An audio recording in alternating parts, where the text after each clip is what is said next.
Hello everyone. Welcome to the SciEd School. Today, we will learn about TCP and UDP. We have seen Layer 2 switches and how they communicate at OSI Layer 2, data link layer. We have seen Layer 3 switches and routers and how they communicate at OSI Layer 3. What happens after the router routes the data to a destination? Data needs to be forwarded to the device applications like web browser, email, etc. Who does it? It is the protocols like TCP and UDP at OSI Layer 4.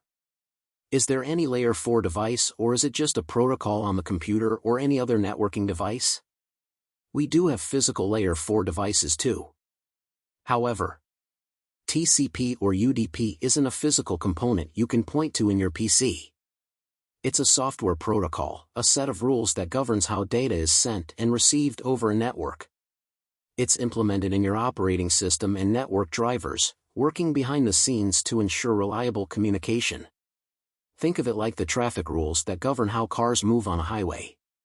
TCP is the set of rules that ensures data packets reach their destination safely and in the correct order. What are Layer 4 devices? Layer 4 devices, also known as transport layer devices, are responsible for managing end-to-end communication between devices on a network. Common Layer 4 devices include load balancers, distribute network traffic across multiple servers to improve performance and reliability. Firewalls, filter network traffic to protect against unauthorized access and malicious attacks. Intrusion detection systems, IDS, monitor network traffic for signs of intrusion attempts. Intrusion prevention systems, IPS, actively block intrusion attempts. These devices operate at the transport layer of the OSI model, working with protocols like TCP and UDP to manage data flow and ensure successful communication. TCP. TCP stands for Transmission Control Protocol. It's a fundamental protocol in the Internet Protocol Suite, responsible for reliable communication between devices over a network. Key features of TCP. Reliable delivery. TCP ensures that data is delivered correctly and in the right order. Error checking. It detects and corrects errors in data transmission. Flow control. It manages the rate of data transfer to prevent overload. Congestion control. It adjusts the data rate to avoid network congestion. How TCP works. Connection establishment. Before data transmission, TCP establishes a connection between the sender and receiver using a three-way handshake. Data transfer. Data is broken into packets and sent sequentially. Acknowledgement. The receiver acknowledges each packet received. Retransmission. If a packet is lost or corrupted, it is retransmitted. Connection termination. After data transfer, the connection is closed. Common applications using TCP. Web browsing, HTTP. Email, SMTP, IMAP, POP3. File transfer, FTP. Remote login, SSH. TCP is a crucial component of the Internet, ensuring reliable and efficient communication between devices. What are TCP ports? TCP ports are like unique addresses for different applications or services, web browsing, file transfer, running on a computer. Just like the IP addresses helps in packets routing for the routers, a TCP port number helps data packets find the correct application on a computer. Here's how it works. Unique numbers. Each TCP port is assigned a number between 0 and 65535. Application identification. When you start an application like a web browser or an email client, it automatically selects a TCP port number to use. Data delivery. When your computer sends data to another computer, the data packet includes the destination IP address and the destination port number. Correct application. The destination server uses the port number to direct the incoming data to the correct application. Common TCP ports. Port 22, Secure Shell, SSH, for remote login. Port 23, Telnet, an older remote login protocol.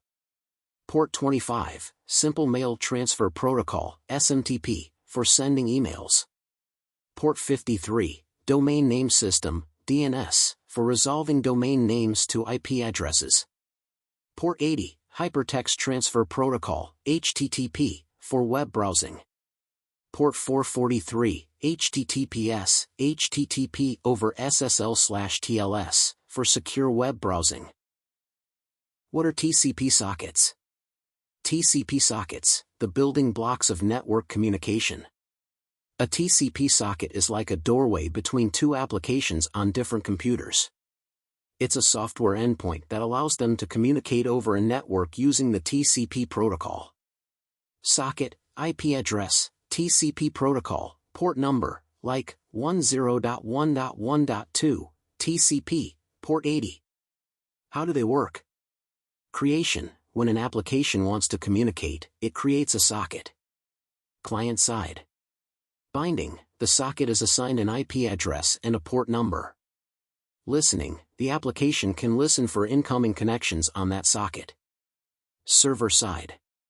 Connection, when a connection is established, a virtual circuit is created between the two sockets. Data transfer, data is sent and received over this virtual circuit.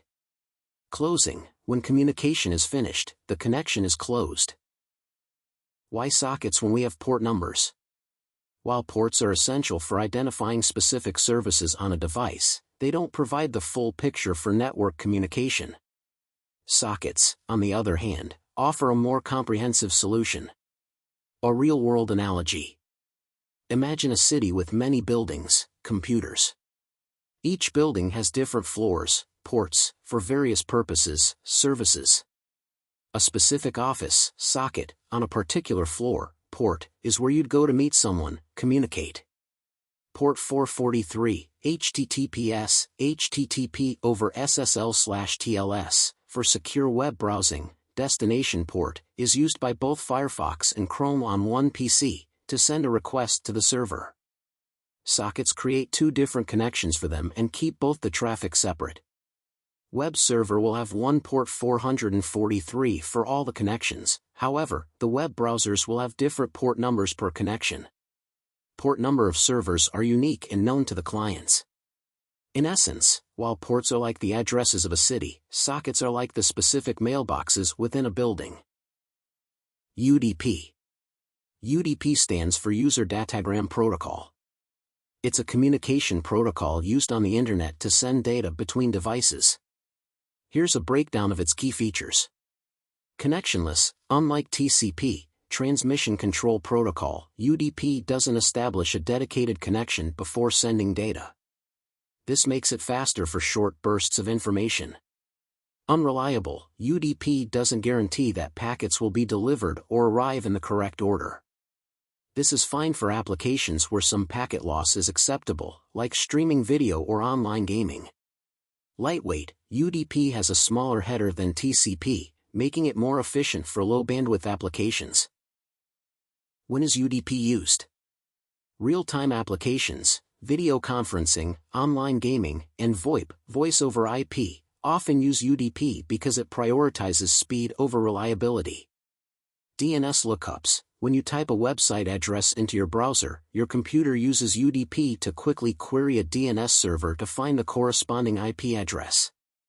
Streaming media, UDP is used for streaming audio and video because it can handle occasional packet loss without significantly affecting the overall quality. In summary, UDP is a fast and efficient protocol for applications that don't require guaranteed delivery of every packet. It's widely used for real-time communication and multimedia streaming. While UDP doesn't require a persistent connection like TCP, it still relies on ports and sockets to identify the sender and receiver of data packets. Thanks for watching.